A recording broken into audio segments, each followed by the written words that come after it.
the spring semester of the PhD Colloquium. We have lined up a really very interesting speakers for this semester, and I would like to encourage everyone to sign up for individual meetings, lunch, and dinner. And if you have any questions or anything, please feel free to get back to me or Emilia. The first speaker of this semester is Patrick Gerland, also known as Patrick Gerland. I think you don't have preferences, French or English, so feel free to use either the French or the English version. Patrick received his PhD in population studies from Princeton University, the Office of Population Research.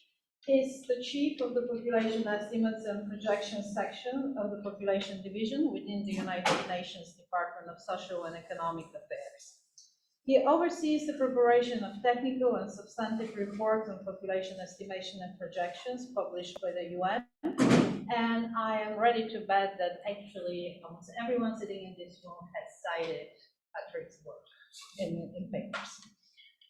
During his professional career, Patrick provided technical training and assistance to population data-related projects in over 30 countries in Africa and Asia, collaborated in numerous interagency, substantive, and methodological expert groups. And he also has been collaborating with several academic research groups to develop new state-of-the-art statistical methods to incorporate uncertainty in demographic modeling, population reconstruction, and probabilistic projections relevant to the UN work, and to improve existing methods and empirical data sets to measure child, adult, and old age mortality. And he has also published very extensively on this topic. Please join me in welcoming Patrick.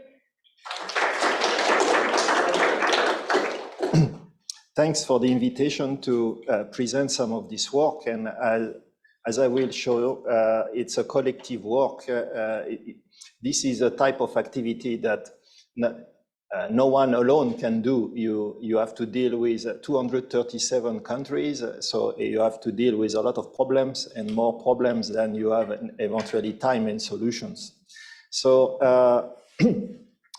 as Iliana was mentioning, this kind of analytical product is designed and serves different purposes. This kind of work exists since the United Nations was created in the 1950s. And the purpose is to provide a global data set for monitoring of the levels, trends across the world. Initially, when the UN was created, this work was done more at the regional level, focusing on a subset of countries. And as the decades have passed, the analysis, the presentation of the results, dissemination of the results have moved more and more to the country level, country-specific information. The purpose is to inform and to provide background informations going back to the 1950s to get the overall time trend, the overall history, but also to be able to do projections. And those projections, depending the assumptions you are using, you need to have some information on the past, eventually to understand the level, the trends, and eventually, especially if you want to use statistical methods, to have some baseline to calibrate those methods. And then eventually you have different kind of scenarios based on different assumptions that can be formulated. So in most recent years, a number of updates and upgrades have been made to produce annual time series, because more and more users, more and more consumers of such information would like this information to be available on calendar years annually, and preferably also disaggregated by single age to be able to focus or to work on specific cohorts for education, for other functional age groups. And the purpose is also to have this information available not only for population, but also for the underlying demographic components of change, fertility, mortality, and eventually migrations. The work itself is being revised more or less on a 2-year cycle. with eventually over the years some little kind of change in the calendar depending the constraints in doing this work. And some of the underlying concept of this kind of information is depending the countries, you need to deal with different measurements issues. One is who gets counted country by country. And depending the countries, the periods, more and more countries are moving to the usual resident concept to deal with increased mobility, where the same person eventually live and work eventually in more than one place, especially in the European Union, but the same is true in some other countries. But historically, our focus has been to focus more on de facto, to try to avoid double count, and to try to be as inclusive as possible, no matter the status, the legal status of people, to deal with refugees, with asylum seekers, and then to deal with vital events by the year of occurrence rather than the year of registration. In quite a few countries, eventually the data initially get compiled and published by year of registration, which can create some eventually misleading kind of situation in countries where you have late registrations. And the whole analytical framework that we are using is primarily driven by what you must have already been studying or should be studying anytime soon, with the demographic balance equation to deal with basically the population dynamic from years to years, and to deal with the age and period and cohort dimension to follow over time as the different cohorts are aging, these different groups of populations. We did this transition from a 5-year age group and 5-year periods into single year and single age data model in the last revision that we released earlier this year. And under a greater demand from many different groups of users, we have been trying to increase the documentation, the metadata, as well as the application of different analytical steps and analytical methods to be able to have a more systematic and comprehensive application of the use and the production of the time series estimates for fertility, mortality, migration, and population, as I will illustrate.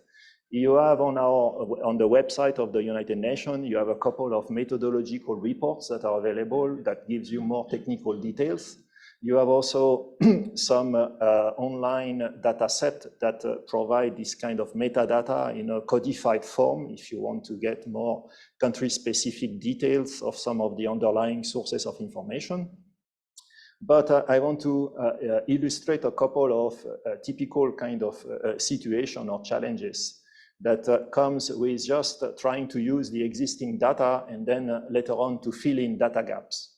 One is if you take a country like Hungary, which has a good statistical system, has a long tradition of producing official statistics, here you have in this time plot different censuses that have been conducted in a country like Hungary. And for the same country, based on official statistics, you have different statistical concepts. You have this de facto, de jure concept, giving you different counts of population for the same time point. And depending the period, you can see some variations that happens.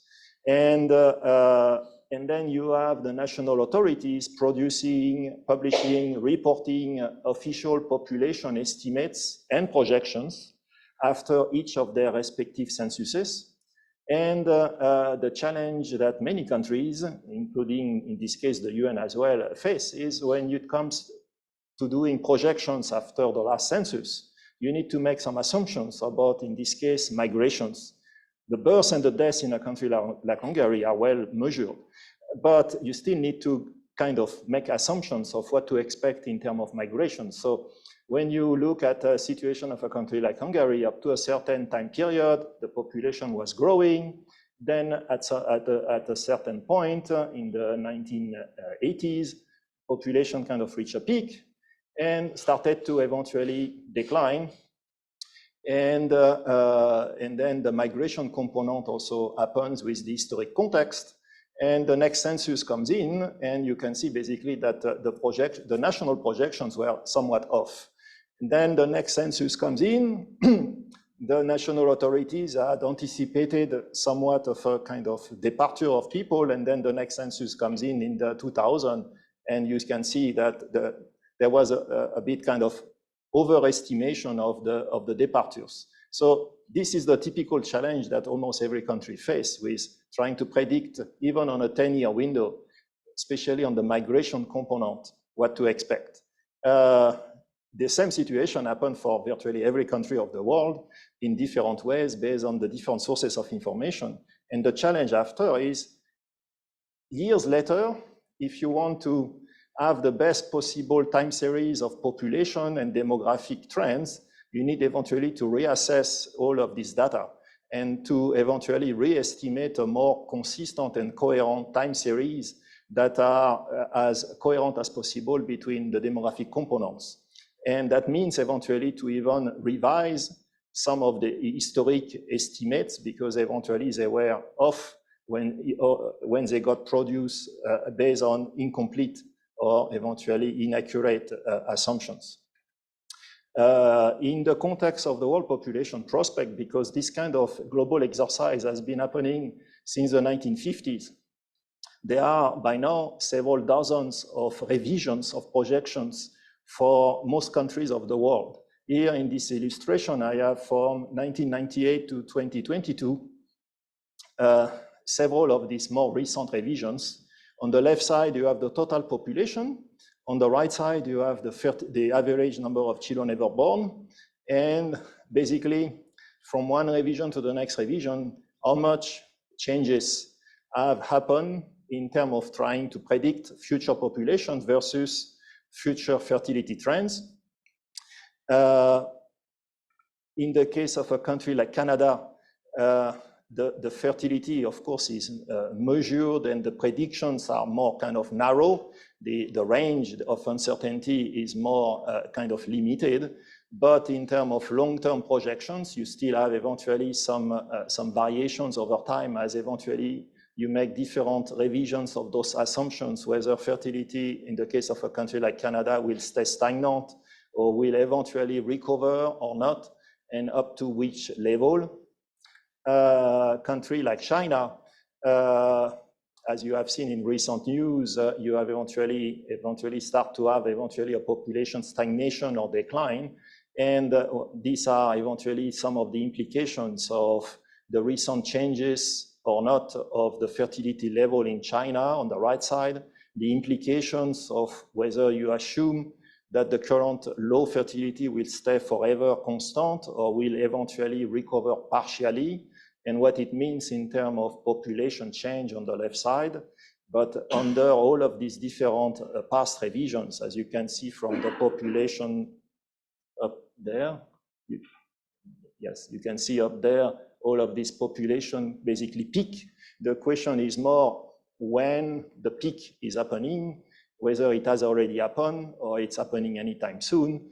But under most of these different assumptions, past assumptions or recent assumptions, you have quite a systematic pattern that emerge. You take a country like Russia, with the different changes that have happened in recent 20 years in respect to fertility. You have basically fertility rebound, fertility declines. All of these variations up and down of the recent fertility have implications in terms of the future trajectories of the population for a country like Russia. So what I'm trying to illustrate is there is the need to review, reassess, revise past situations and eventually update projections based on especially those recent changes as more information, new information, and especially reversal of trends eventually emerge.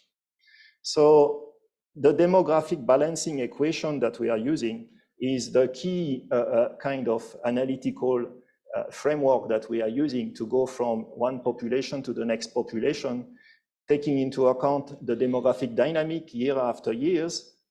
And depending the countries, we have in general for many countries some approximation or good data on births. eventually on death. And on migration, then this is the situation where very often we have very incomplete or very deficient sources of information that we have to make some assumptions, or we eventually make some residual estimates. And the idea is, for the majority of the countries, we have multiple rounds of censuses over the last several decades. Most countries conduct on a regular basis a census, and from each of these censuses, you can follow the cohorts, the surviving cohorts from census to census.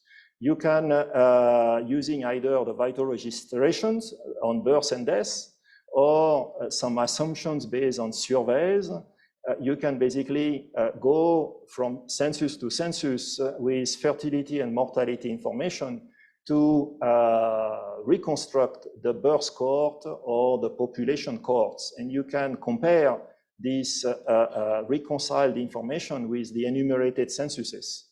And you need to make those estimates or these assumptions in respect to migration in between.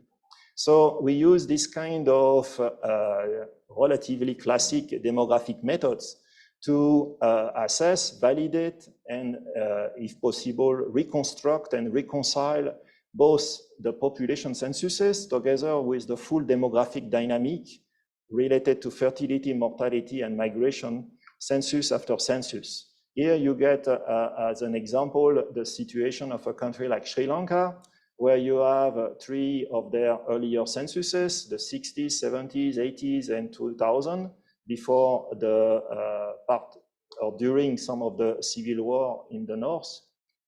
And what you have in this kind of plot is basically the reconstructed population in red versus the enumerated population in blue.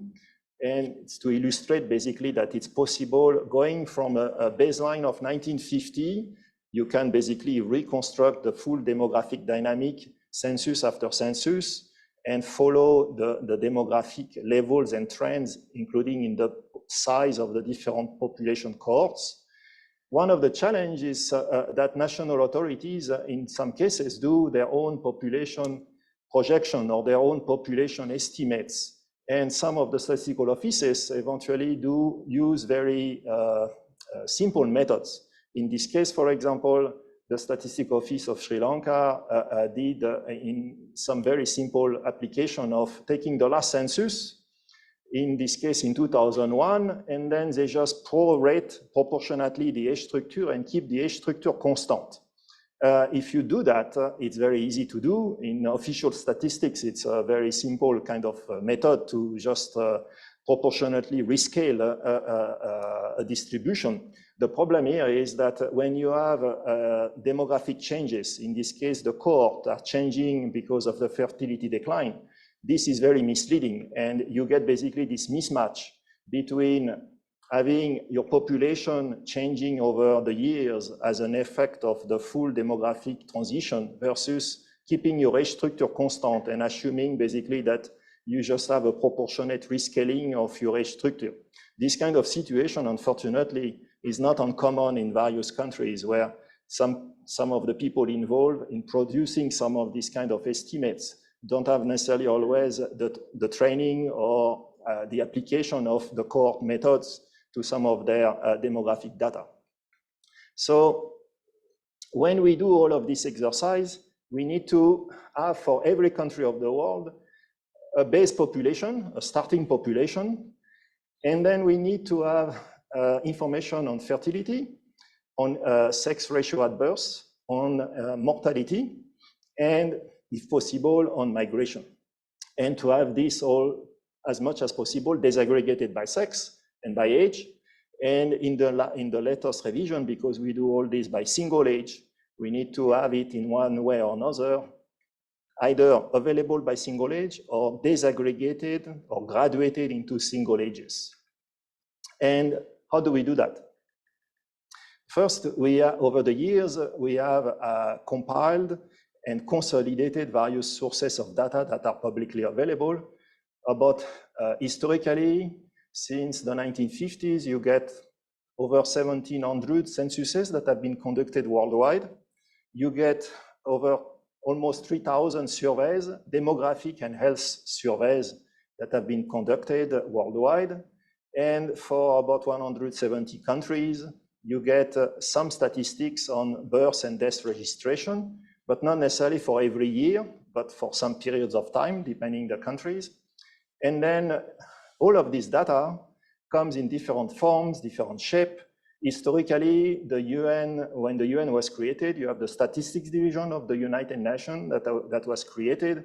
And within that process, national authorities are encouraged to report annually some basic tabulation on vital statistics when they do a census on their census results.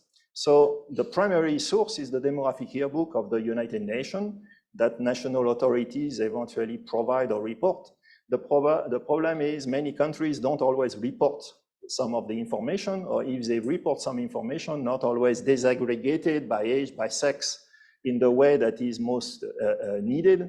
So there are a lot of data gaps where some data exist, but eventually you need to go back to the source. You need to go back to the primary report, to the primary tabulations.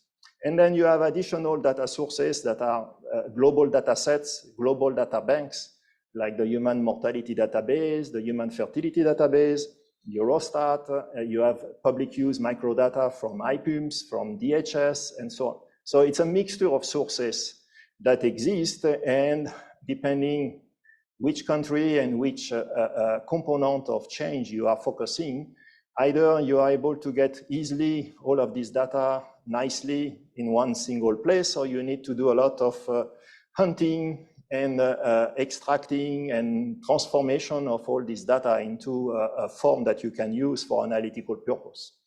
And recently, to validate some of this work, we have also been looking at additional auxiliary data coming from childhood immunizations, head counts of newborns, for example, that receive the third dose of diphtheria, tetanus, polio vaccines, the people who are registered in national elections, the statistics on primary or secondary school enrollment from the Ministry of Education, available through UNESCO. So we have considered a few additional independent kind of data sources than the typical census and surveys to help us, especially for countries where there is a long lag, where you don't have a census. Some countries have no census for decades. It's very hard to be able to triangulate how many people are in some of these countries. And some of this administrative data don't give you data for everyone in the country, but for very specific age groups that you can use to benchmark eventually the number of people within those age groups for some of the countries. And then we have additional topic-specific data coming from UNAIDS or coming from UNHCR on refugees, on migrant stocks by country of origin, and so on, that we are trying to take into account. So in dealing with all of these different kind of sources of information, we have basically three types of challenges. One is to fill in data gaps. For many countries and many periods, you have missing information, or you have partial information not disaggregated enough by age. You have eventually conceptual differences in measurement, either across data sources or the different type of estimation methods. And finally, you have eventually issues of statistical concept of who gets counted, not included, and so on. So you have this mixture of differences that exist that needs to be reconciled. And to deal with this kind of challenge, the one of the first thing we have done is to try to not only compile the data, but also codify the data based on different characteristics, underlying characteristics of this data, according to the source. Do they come from a census? Do they come from a survey? And if so, what kind of survey? You have national surveys, you have international survey programs. The more you have data from an international program where the instrument, the questions that have been asked are harmonized, and eventually the the information you get may be more comparable. You have historically an evolution going from direct method to indirect methods, and then indirect method back to direct methods with collecting retrospective data on births or on deaths from parents or from siblings. So you have different kind of type of questions, different kind of quality of data that comes back from each of these different sources and estimation method. And when you try to compare side by side and reconcile all of these data, the idea is not only to have the number and the date, but really have the characteristics to document and eventually incorporate in statistical models some of these characteristics of the underlying information. Here to illustrate some of the kind of bottleneck and challenge, you have visually, don't try to read the lines here, visually on the left you have for births and on the right you have for deaths, a distribution, kind of a visual distribution, you can think of it like a visual map, where every country is a line and they are grouped by regions of the world. The colored purple or the colored green correspond to the years where there is data, and all the blank basically are data gaps where there is no data for those specific countries. So visually it's to illustrate that for some countries you have more information in some periods, in some others you have more gaps. And even for the countries where you have registration data, there are a lot of gaps in time series.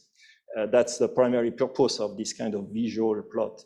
The other one is when it comes to death registration, as you must have seen during the COVID pandemic, there are a lot of challenge to get timely data on death registration for many countries. There is quite a gap, a time lag to kind of report, process some of this data, and you still have a substantial fraction of the population of the world, especially in parts of Africa and South Asia, where you have an under-reporting or an incomplete reporting of, especially at the national level, of the deaths, especially of the adult deaths.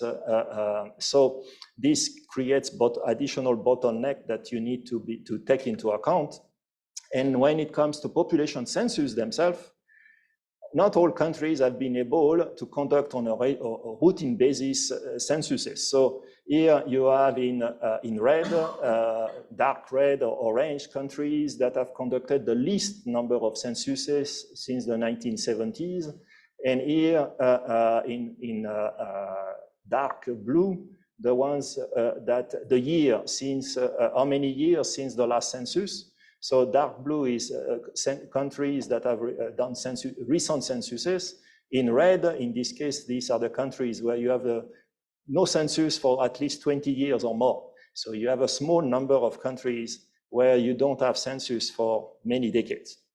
And for those countries, you have more challenges, like for Lebanon, Afghanistan, the Democratic Republic of the Congo, Iraq, Somalia, Uzbekistan. These are challenging countries with long lag, with no nationally representative censuses for some of those countries.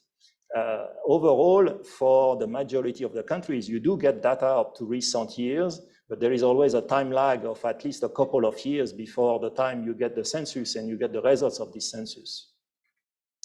Over the last decade or so, there has been an effort to try to harmonize all of these sources of information and to consolidate them into some online databases that we have been using for all this analytical work, and to use all of this within a statistical framework to be able to create not only estimates, but also projections that reflect some of the uncertainty in the underlying data related to fertility or related to mortality. And we have developed, using R, a set of libraries that we have first been using ourselves in this analytical work, and some of them have already been made public, some of them are still in development, but we still plan within the next couple of years to make them also publicly available. So the idea within the next 3 to 5 years is for as many steps as possible of all this analytical work that not only we can do it, but anyone else who want to redo the analysis can redo it themselves using all the same data we have been using, or using eventually all additional data that eventually the user would have. The overall workflow that we have set up basically go through a number of kind of step-by-step. First, we focus on the fertility component. By focusing on the overall fertility in terms of number of children, and then we use this information as a covariate kind of input into the age-specific reconstruction of the fertility. Then we graduate, if necessary, from 5-year age groups into single ages, the fertility time series. We do something similar for the mortality. We focus on the child mortality together with UNICEF as part of the child mortality estimations. And then we do something similar for adult mortality for the countries where we don't have complete or accurate life tables. We do this on overall adult mortality, the same way as we do for child mortality. For all the countries, at the end, we need to construct life tables, and these life tables either are based on vital registration or based on this mixture of data sources and additional assumptions on model patterns. Using both the fertility and mortality components, we are validating each of the population censuses, including to deal with the intercensal kind of consistency and survival. And once we have this evaluation of the different censuses altogether, we can eventually compute intercensal residual migration for each of the country and periods. And depending the country and the periods, we can reconstruct or make some additional assumptions on the age and sex distribution of the net migrations. And finally, once we have all these different kind of pieces that have been kind of estimated in more or less sequential way, we can do the full population reconstruction by combining all of these different demographic components together to fully reconstruct from 1950 to the recent year, the population by age and sex, and compare it with the respective populations. So I'll go quickly through some of the kind of illustrations, but you will have the slides and you can go back yourself to some of the slides. So as I said, the idea is first for any of this kind of demographic component, you consolidate all the different data sources for a given country. And then you use all of these pieces kind of sequentially to do this overall workflow that I described here that goes through these different kind of step-by-step with eventually some revise and resubmit kind of analysis as you progress through the evaluation. As a kind of overall kind of to give you a bit of a taste of the challenge, when it comes to fertility, just to fertility, you can think of for many countries, it's a mixture of sources of data. So here in rows, you have different type of sources of information. For each of these sources of information, you may have one or more type of questions or methods that can be applied. Each of them are going to give you for different time periods some retrospective information for the previous 12 months, for the previous 15 years. The periods varies depending on the source of data and the type of questions. And most of them are going to give you an estimate of the overall level of fertility, and some of them will give you also age-specific estimates. What does it mean? You take an example of a country like India, with some of the first rounds of national surveys for a country like India. And here you have in colored kind of lines, you have 3 colored lines, a blue, a red, and a green. Each of these correspond to 3 of their national surveys that were done in different years, and you get the retrospective fertility from those surveys. And then in between there, you have a kind of a light blue color line, that gives you an independent estimate based on the sample registration of India. And the sample registration of India, as you can see, is somewhere within that range of experience. But in an ideal world, if all the data sources would be perfect, all of these data should line up as one single line. The reality is you have differences of reporting, of quality, of measurement between these sources of data. The overall story is not fundamentally different, but there is an order of magnitude eventually of plus or minus half a child or more between these different sources of data. So you can combine all of this together, taking into account these different characteristics of the underlying data, and get this kind of reconstructed time series, robust kind of curve fitting. In this case, in red, you have that kind of refitting of all this kind of cloud of data, mixing different characteristics of the underlying data. And using that, you can see here the past uncertainty. I don't know if the cursor appears in. Yes.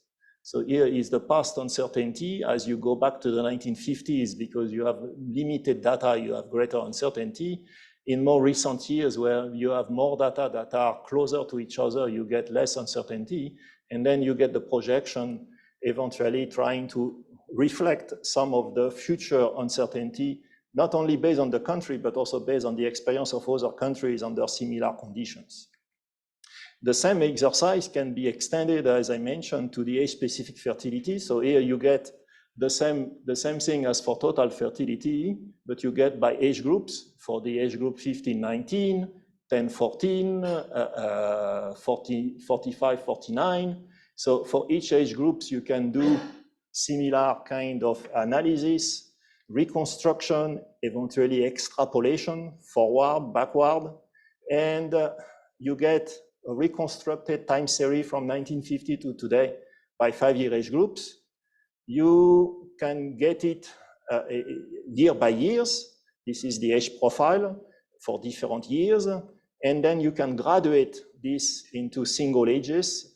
In this last revision, the graduation was done using the calibrated spline model from Carl Schmiermann, but we recalibrated the model using a larger underlying empirical data set. But basically here you can see the age profile and the time trend of the single age fertility for a country like India, and the variation for specific ages of some of the fertility transition in a country like India. Now for mortality, we do something similar, as I briefly mentioned, but we also try to take advantage and to use as much as possible the country-specific data as they are available by age and sex. So it means we are trying basically to use for as many countries and period as possible the age-specific mortality. And that means worldwide, we have a mixture of data that we need to try to use as best as possible. And what this means is basically that for about half of the countries of the world, about 113 in this case, we compute empirical life tables based on age-specific vital registration data. For other countries, we have to use a mixture of data, eventually, in this case, model-based. For the age pattern here, we have to use some model-based age patterns. And then the input data are eventually based on average age groups or single ages for a smaller set of countries. And for countries where, like the US, for example, where you have plenty of data available, we use the existing data that have already been processed or available from a project like the Human Mortality Database. So there is no reason to redo this kind of analysis. The information has already been extensively analyzed. We can use it. But for some other countries where the data are not as easily available, you need to do this kind of basic kind of consolidation, interpolation, extrapolation of the data. And then as soon as you go into other countries where the data are more deficient, where the deaths are not as complete in terms of registration, you need to evaluate the registration of the deaths and evaluate and adjust for the registration of the deaths. You need to eventually deal with the special challenge that infant and under 5 mortality quite often are even more deficient. And you need to combine it with additional auxiliary sources like surveys that gives you additional information. You need to do this interpolation, extrapolation to fill in data gaps.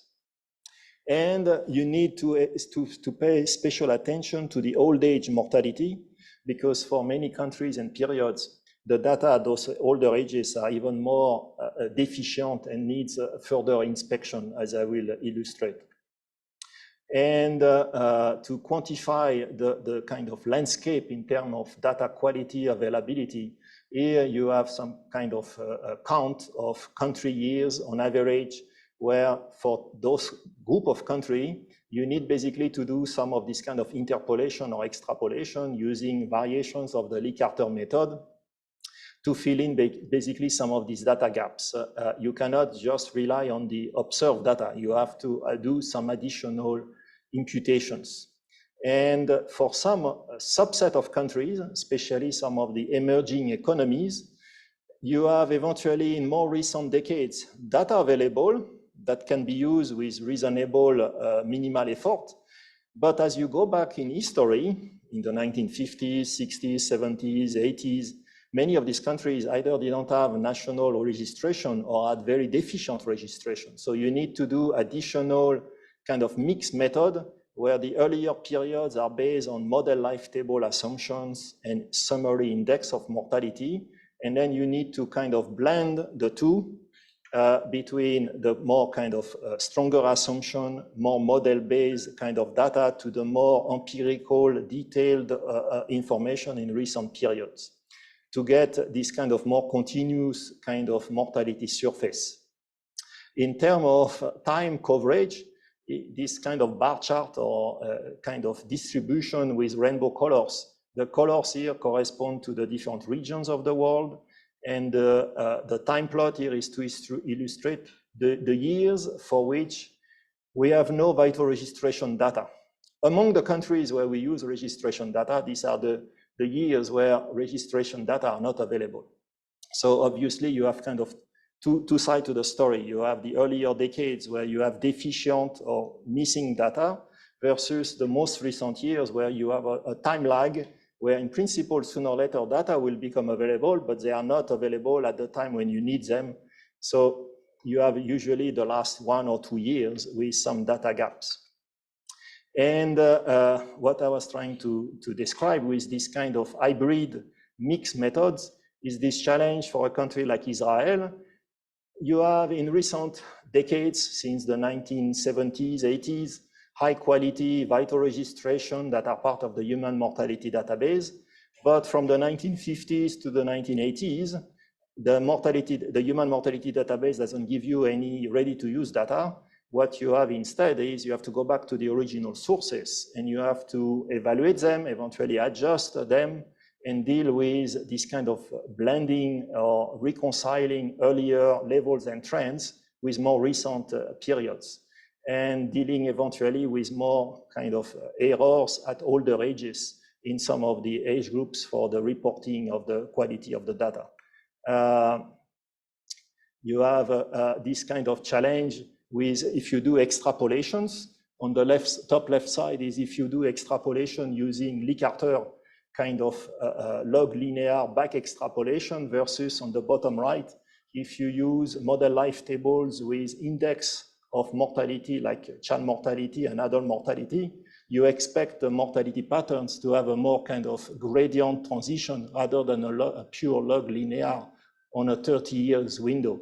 So you have different modeling assumptions that eventually may apply for longer time periods depending the context and the different sources of data that you can use. This is a country like Bahrain. So for all these different situations, we use basically a range of mixed methods, trying to use as much as possible the detail available for the country and the time periods. And we first model the time series of the summary index of mortality, like under 5 and adult mortality. And then we use model life table or the log-quan model from Wilmus and colleagues, where you have 2 or 3 parameters and use these underlying parameters to basically reconstruct the age-specific mortality. For adult mortality and child mortality, you have some websites that you can go to kind of review some of the information.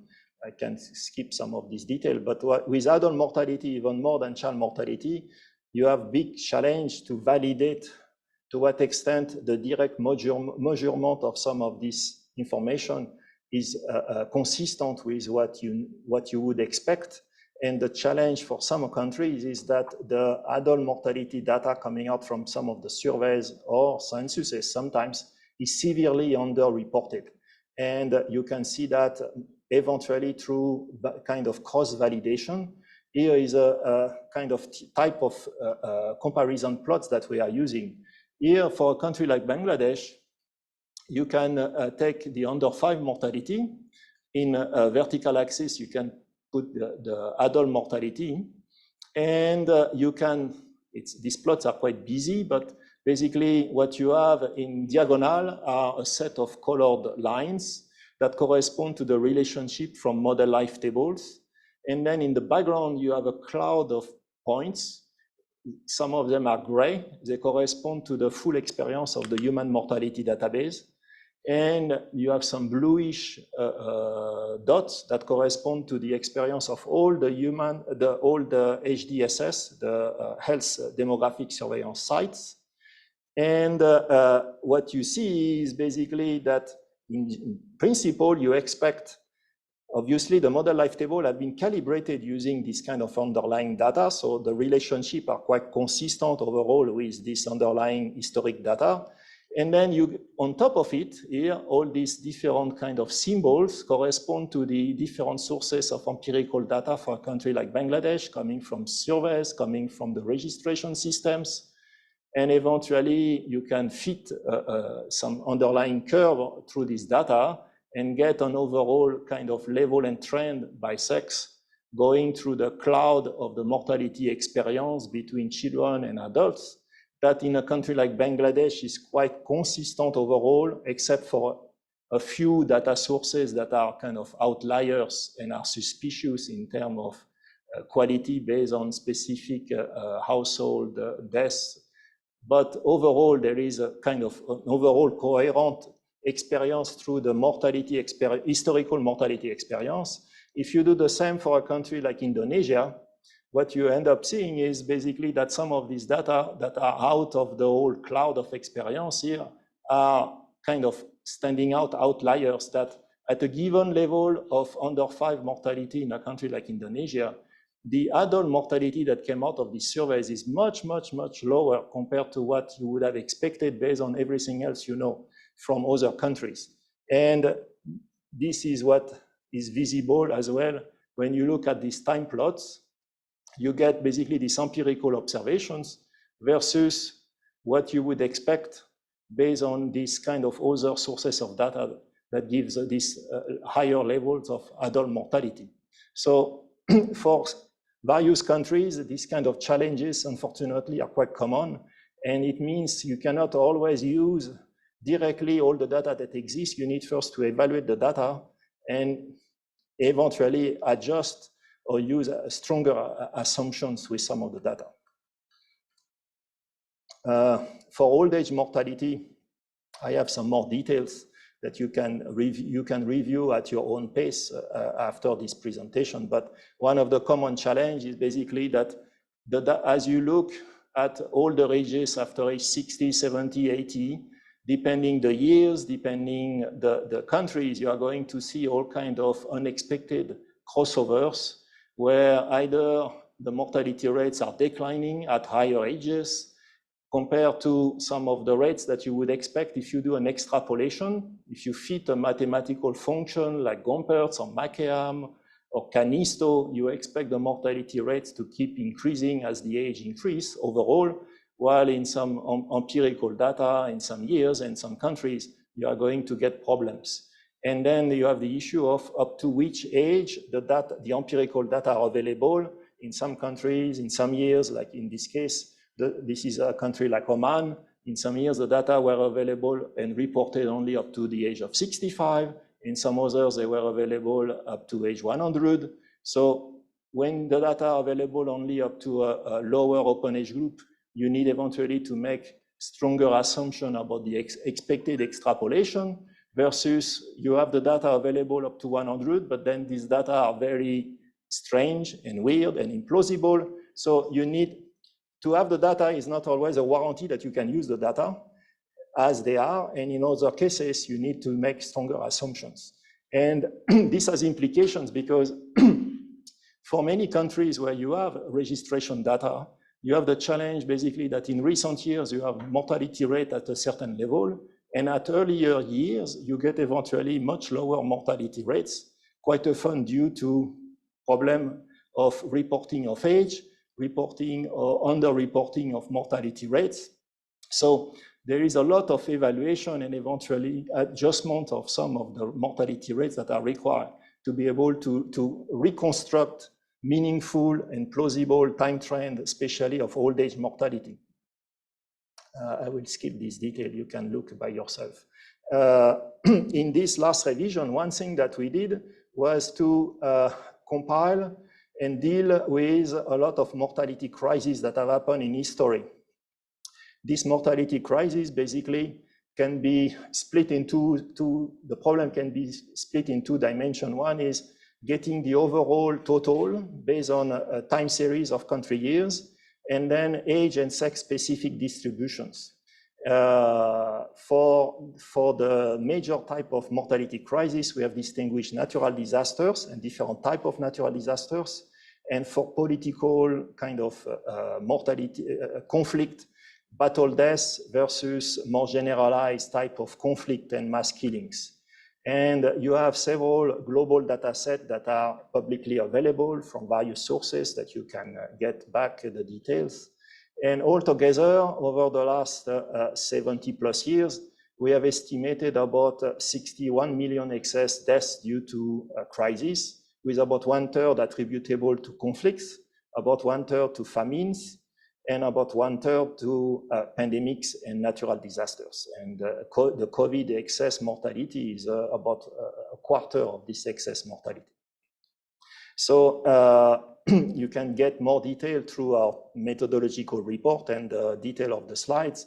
But we have, from that desk review, we have also created model-based pattern of excess mortality to different type of conflicts or crises that are used to distribute this excess mortality when we don't have the details. And it means that country by country that goes through these different kind of shocks, you have basically potentially a timeline of excess mortality attributable to different type of crises that you need to translate into life tables. And at the top here, you have some illustration of what it means in terms of impact on life expectancy. This is for a country like the Democratic Republic of Korea with the Korean War in the 50s, the famine in the 90s. So for every country, we have tried to do that as systematically as possible. And you have a public documentation of the source and the detail that is available through our metadata that I can go through. Yeah. And then this gets translated into age-specific patterns. So you can see here the effect, for example, here of the war between France and Algeria for the men on the left in the 1960s. The effect on the age profile for the men on the left. And in reconstructing all these populations, we basically have an iterative process that goes step by step, census by census, period by period, to basically revise and resubmit and eventually reconsider either the evaluation or the adjustment either of the fertility, the mortality, or the migration, or the populations. So I think for the purpose of time here, I'm going to skip all these technical details, but I would encourage you, if you are interested, to go through these slides on your own time and to get in touch with me if you have specific questions. But basically, for each of the census, we are evaluating each of the census. Once you evaluate each of the census, you get back basically some, let's say, systematic kind of age profile of all the censuses for a given country. You can compare and check whether this is a country like Lesotho, whether all of these cohorts are coherent across censuses in terms of up and down, in terms of survival of the cohorts between one census and the next census. Here is the case of a country like China, where you have a very specific age structure over the last century that has very specific kind of cohort variations that go back to very specific historic events, like the Great Leap Forward in the 1960s. So here, if you look at the censuses of China, and you look at all the censuses of China kind of on top of each other based on the birth cohort, because the age reporting is higher quality, you can see this very kind of deficit of birth cohort and then kind of short baby boom that followed the Great Leap Forward. Then you get the next deficits with the Cultural Revolution, and then the rest of all the different child policies that China experienced that affects all these birth cohorts effects. So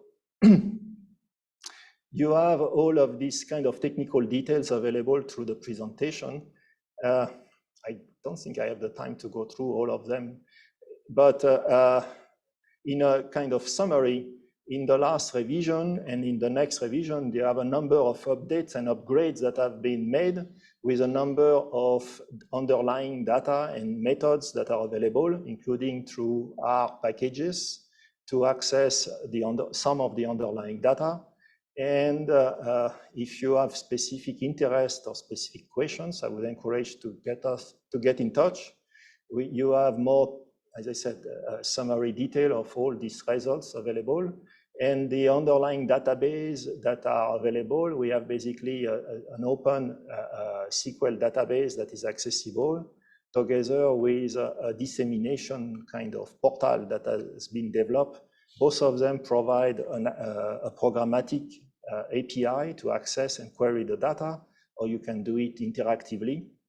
So I would like to have eventually a few minutes to have some questions and answers if you have specific questions.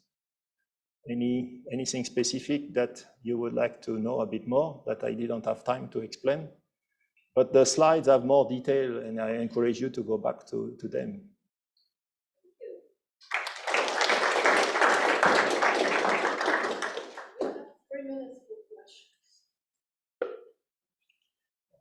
So, how do countries react if you tell them about demographic developments they don't like? Like the fertility is lower than they want it to be, their population is declining more rapidly than they'd like to admit. Is that something that, anyway, you're being confronted with, or kind of people say, oh, this is what you do, this is what we do? If what you speak, if your question is about mid-term and long-term future, very few countries are that concerned or that are thinking so much about the future. Most of the attention is more about the current situation, the assessment of the current situation, either about the number of people or eventually some specific indicators that are used to rank countries and eventually make some countries eligible or not to specific category of loan. Or so if there is disagreement or question and comments, it's really more about the assessment and eventually the adjustment or not of recent data and the implication of what this means for the country today. That this is more where eventually sometimes some of these, typically it's more questions, and eventually by explaining what we do and how we do it, in general, there is good reason to do this evaluation and adjustment, and many countries don't always do some of those steps. So there is eventually some communication challenge sometimes. Over the years, many of those things tend to be quite resolved, but eventually for some countries, new ones comes up sometimes.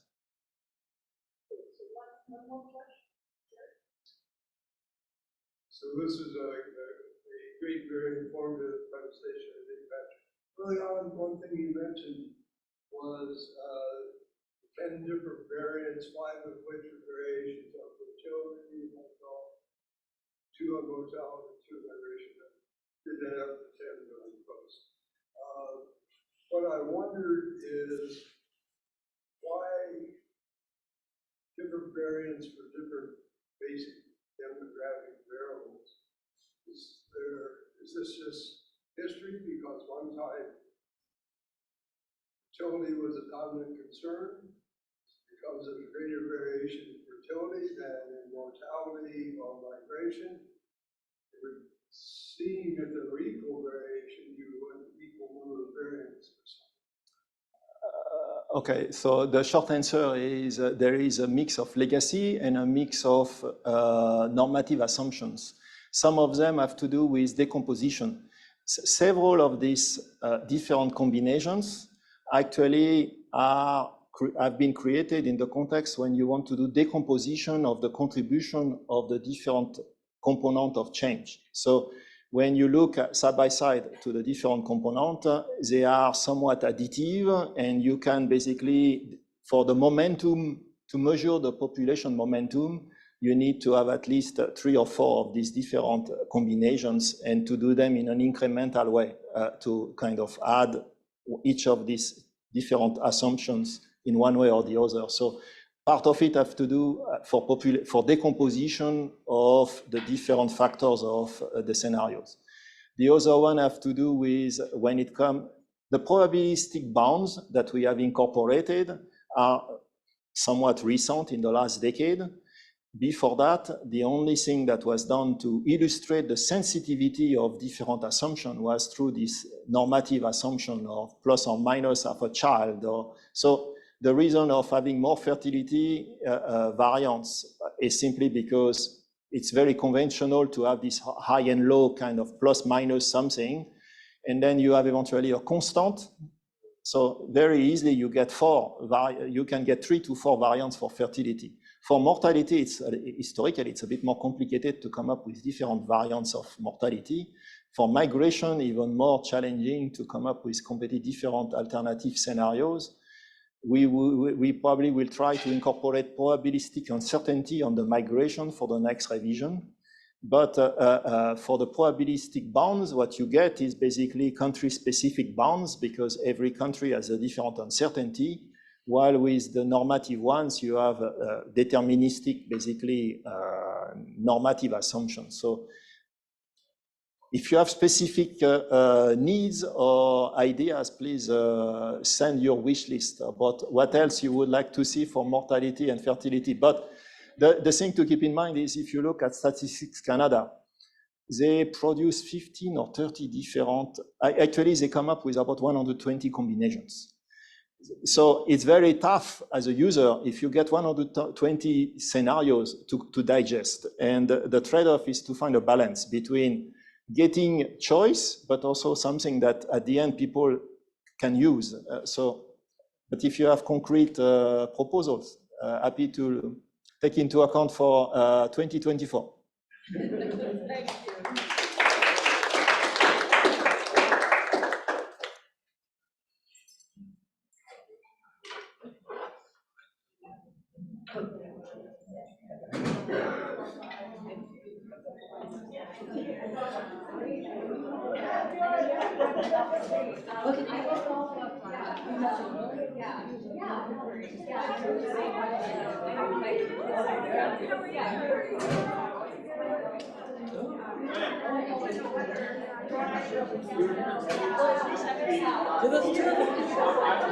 I thought this was terrific. Thank you for. Sorry, there is more material that I put there, but more like a resource. So, you're sure, it's very nice. We learned something. Yeah, that's cool. you're in terms of the cohort of the students, it's not. I am not clear at what. I guess it's a mix. Some of them are probably first year. Some of them are. So, in terms of the experience of what they have already learned or not, I don't know to what extent everyone is familiar with some of the methods. Usual mix. I mean, first-year students have learned less, and fifth-year students really know it, and everybody else is in between. But that's why we have these, run these seminars. You did it well. I don't know how to stop the recording. I stopped the sharing. I think I push N.